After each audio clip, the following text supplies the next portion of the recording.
سيدنا محمد وعلى آل سيدنا محمد كما باركت على إبراهيم وعلى آل إبراهيم إنك حميد مجيد.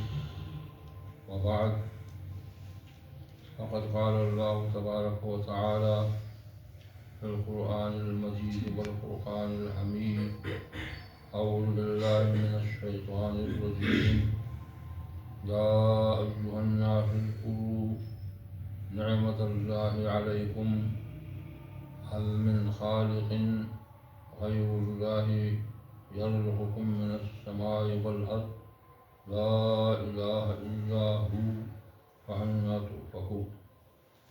صدق الله مولانا العظيم وصدق رسوله النبي الكريم ونحن على ذلك لمن الشاهدين والشاكرين والحمد لله رب العالمين. آیت کریمہ جو میں نے تلاوت کی ہے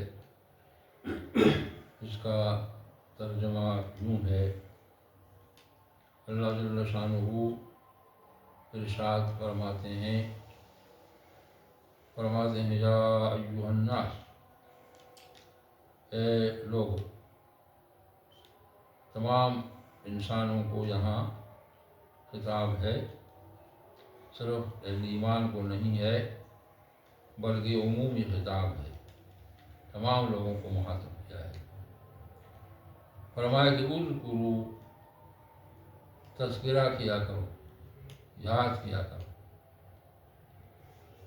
نعمت اللہ علیکم، اللہ کی نعمتوں، اللہ نے تمہیں جو نعمتیں عطا فرمائی ہیں تو ان نعمتوں کو یاد کیا کرو اور ان کا بیٹھ کر تذکرہ کیا کرو کہ اللہ نے کیا کچھ کیا ہے، کیا کچھ کیا ہے، بہت کچھ کیا ہے.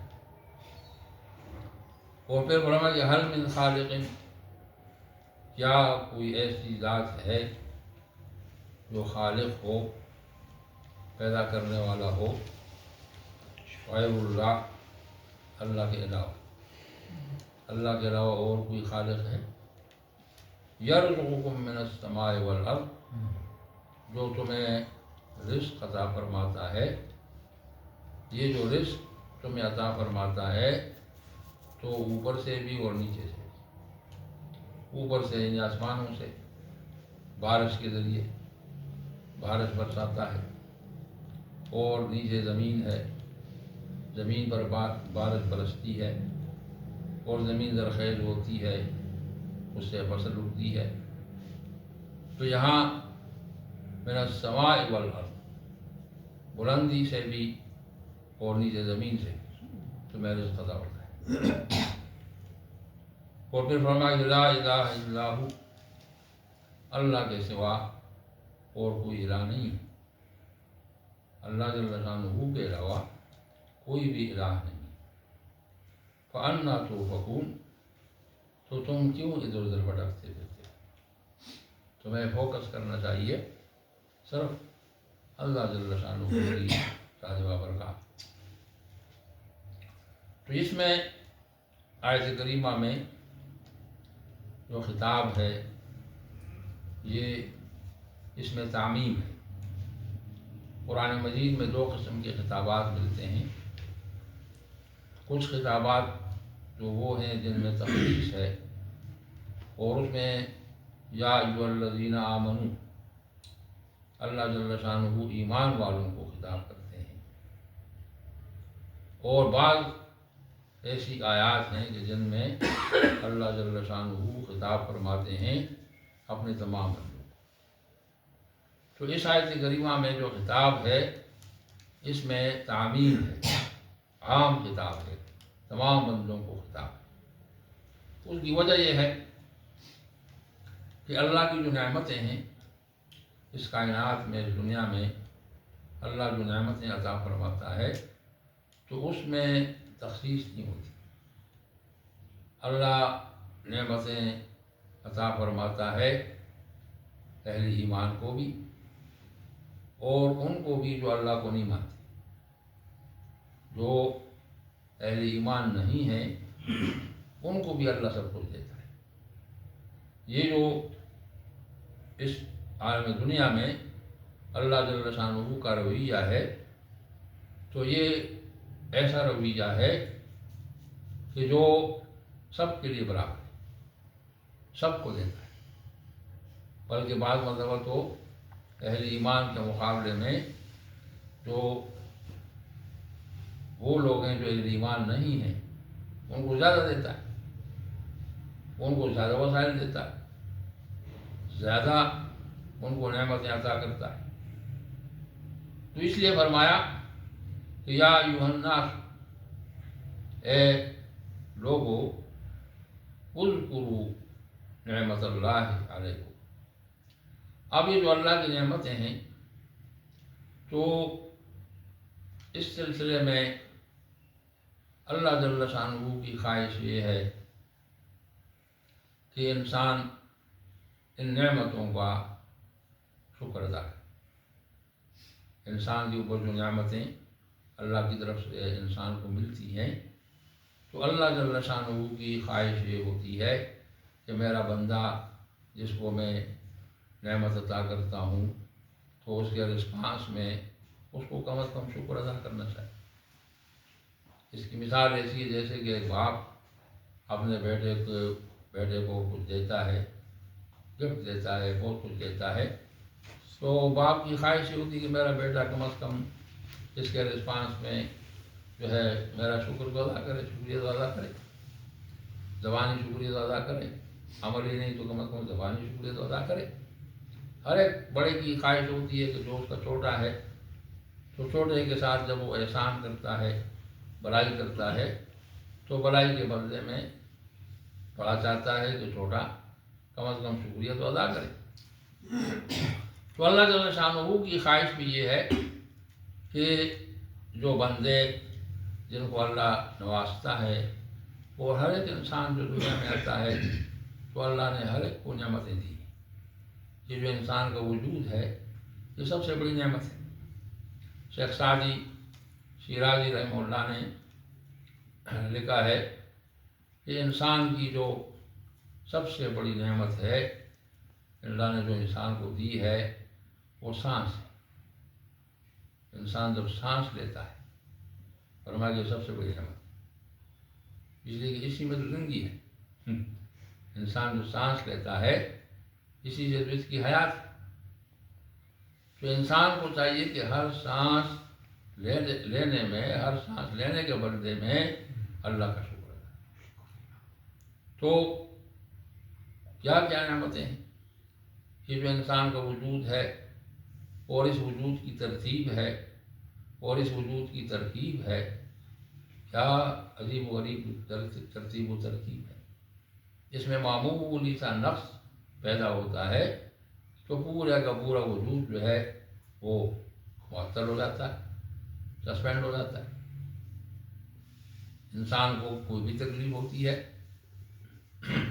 سر میں درد ہوتا ہے تو کسی کام کا نہیں رہتا، معدہ خراب ہوتا ہے تو کسی کام کا نہیں رہتا، دانت میں درد ہو جاتا ہے تو کسی کام کا نہیں رہتا۔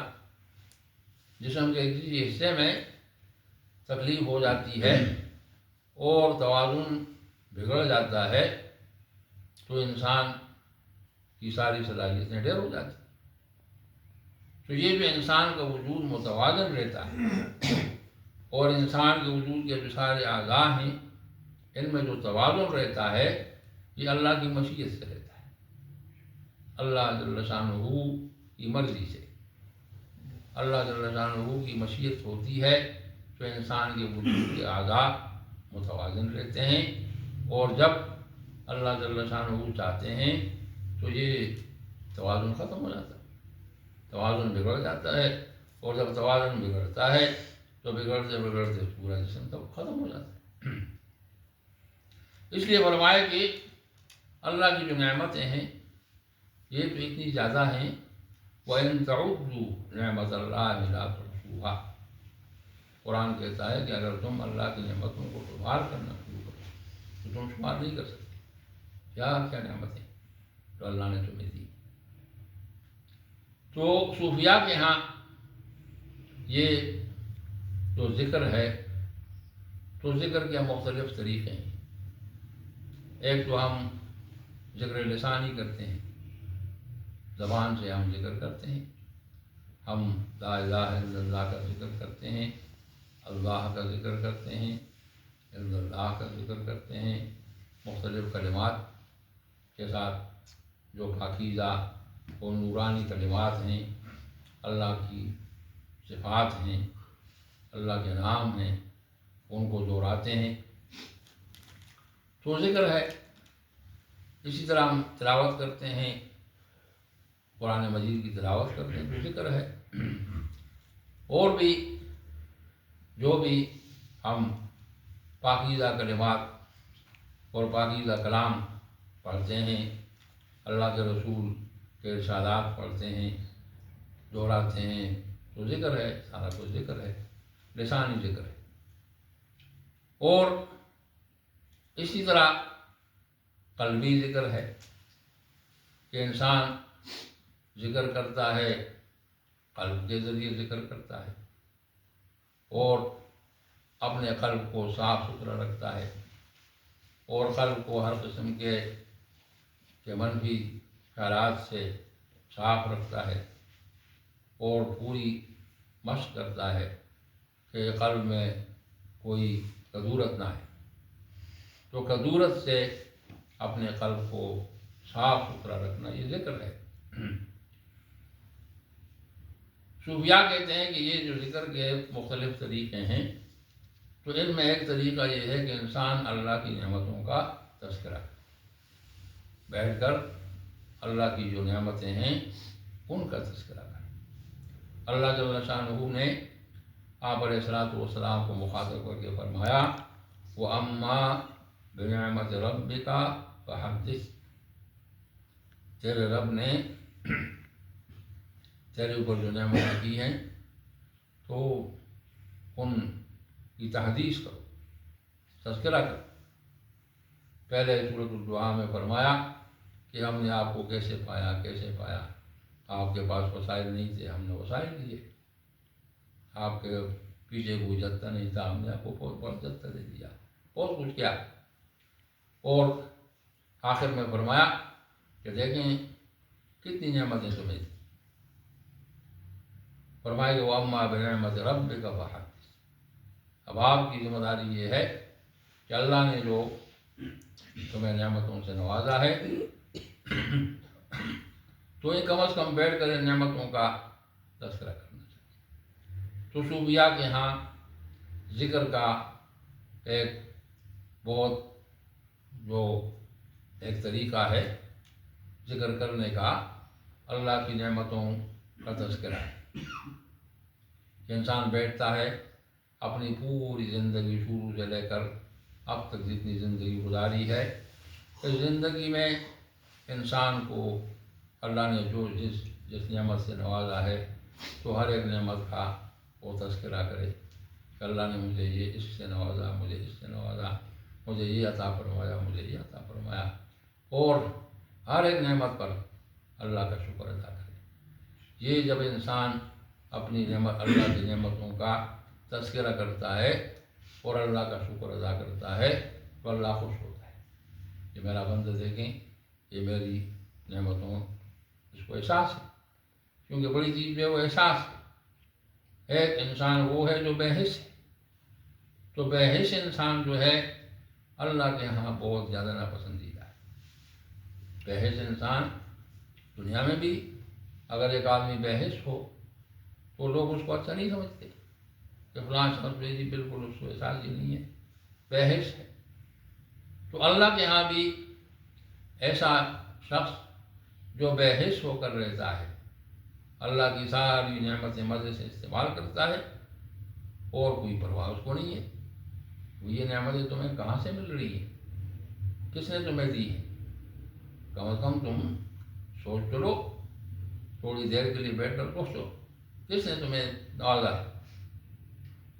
تو اس لیے اس آیت کریمہ میں فرمایا کہ اذکروا نعمت اللہ علیہ، اللہ کی نعمتوں کا تذکرہ کیا.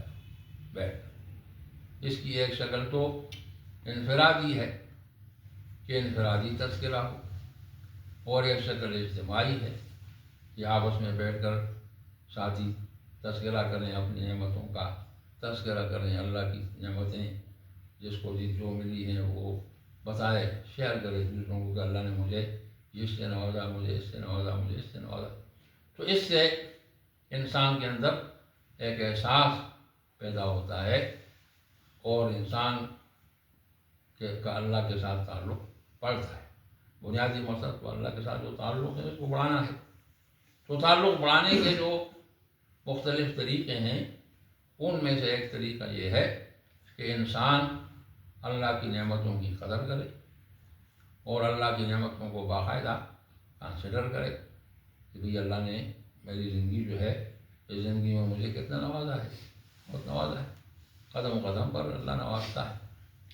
پھر فرمائے کہ تمہیں یہ سوچنا چاہیے، حل من خالق غیر اللہ، کیا اللہ کے سوا جو تمہارا خالق ہے، جس نے تمہیں پیدا کیا ہے، تمہیں وجود دیا ہے، یہاں بطور خاص اللہ جل شانہ نے اپنی صفت خالق صفت، اللہ جو ہے وہ خالق ہے۔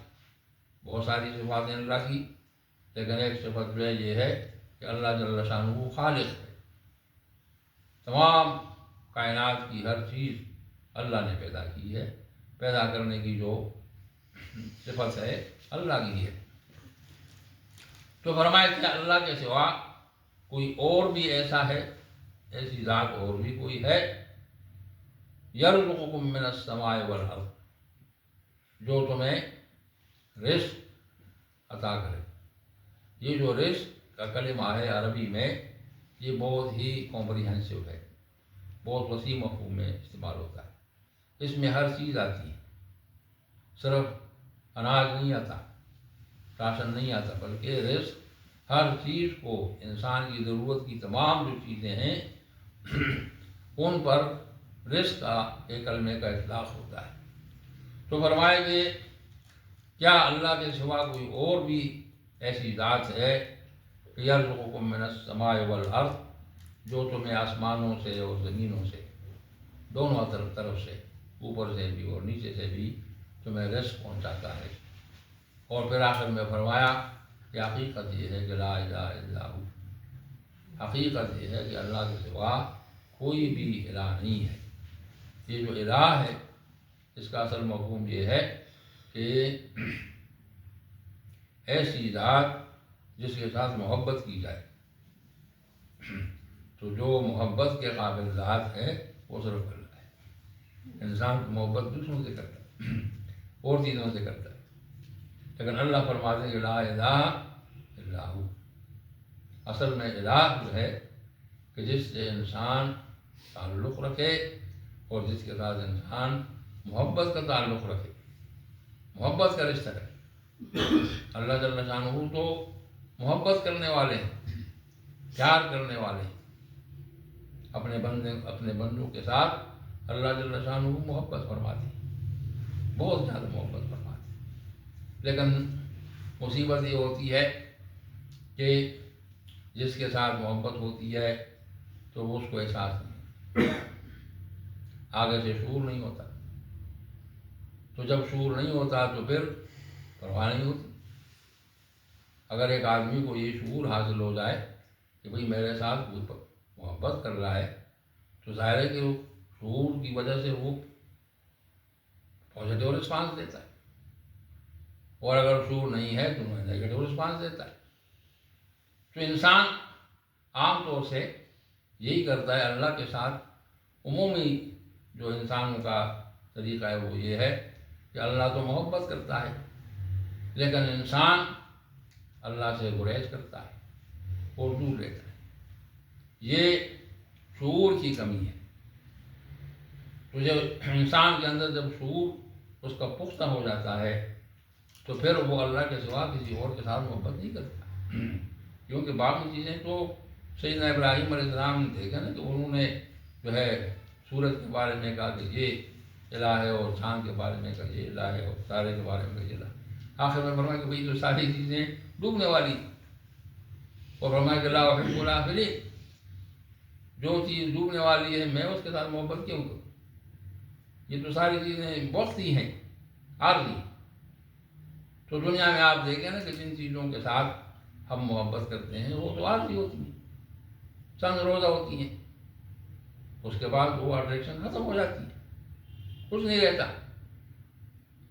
تو صرف اللہ کی ذات ایسی ہے کہ جو ہمیشہ ہمیش کے لیے ہے، اور وہی ذات ہے جو محبت کا مرکز ہے۔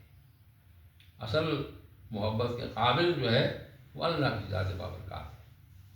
تو اس لیے صوفیاء کرام کہتے ہیں کہ اللہ کے ساتھ محبت کرنی چاہیے، اور جب انسان اللہ کے ساتھ محبت کرتا ہے تو پھر اللہ کی طرف سے رسپانس آتا ہے، اور جب انسان ایک مرتبہ اللہ کہتا ہے تو اللہ جل شانہ 10 مرتبہ اس کو جواب دیتے ہیں، اور جب ایک انسان ایک قدم آگے بڑھتا ہے تو اللہ جل شانہ 10 قدم اس کی طرف آگے بڑھتا ہے۔ تو یہ اللہ کا جو رویہ ہے یہ بہت خوبصورت رویہ ہے، لیکن عام طور سے انسان اس سے غافل رہتا ہے، انسان کی نظروں سے اوجھل رہتا ہے۔ تو ہمارے ہاں صوفیاء کرام کا کیونکہ وہ طریقہ ہے شروع سے وہ یہی ہے کہ بھئی دنیا میں رہتے ہوئے اللہ سے دور نہیں رہنا چاہیے، اللہ کے ساتھ رہنا چاہیے، اور اللہ کے ساتھ رہنے کے جو وہاں بہت سارے طریقے ہیں، وہاں ذکر ہے۔ سب سے جو مؤثر طریقہ ہے وہ ذکر ہے، کہ جب انسان اللہ کا ذکر کرتا ہے تو اللہ جل شانہ فرماتے ہیں کہ انا مع عبدی، میں اپنے بندے کے ساتھ رہتا ہوں، جب وہ مجھے یاد کرتا ہے اس کے ہونٹ ہلتے ہیں تو میں اس کے ساتھ ہوتا ہوں۔ تو یہ جو ہم لوگ بیٹھتے ہیں تھوڑی دیر کے لیے اللہ کا ذکر کرتے ہیں، تو بنیادی مقصد یہ باقی کچھ انفرادی ذکر ہونا چاہیے، روزانہ اپنے جو ہے 24 گھنٹے میں سے ٹائم ٹیبل بنانا چاہیے، اور ذکر کے لیے وقت نکالنا چاہیے، اور زیادہ سے زیادہ ٹائم نکالنا چاہیے ذکر کے لیے۔ باقی دنیا کے معاملات ہیں یہ چلتے رہتے ہیں، اور کبھی انسان اس سے فارغ نہیں ہوتا، لیکن اللہ کے ساتھ جو ٹائم گزرتا ہے وہ انتہائی قیمتی ہوتا ہے۔ تو سب سے پہلے ہم درود کا عطیہ بھیجتے ہیں اللہ کے رسول کی خدمت میں، اور پھر ہم سورہ اخلاص پڑھتے ہیں، اور پھر ہم استغفار، اور پھر ہم جو ہے تحمید، اور پھر تحلیل و تعظیم۔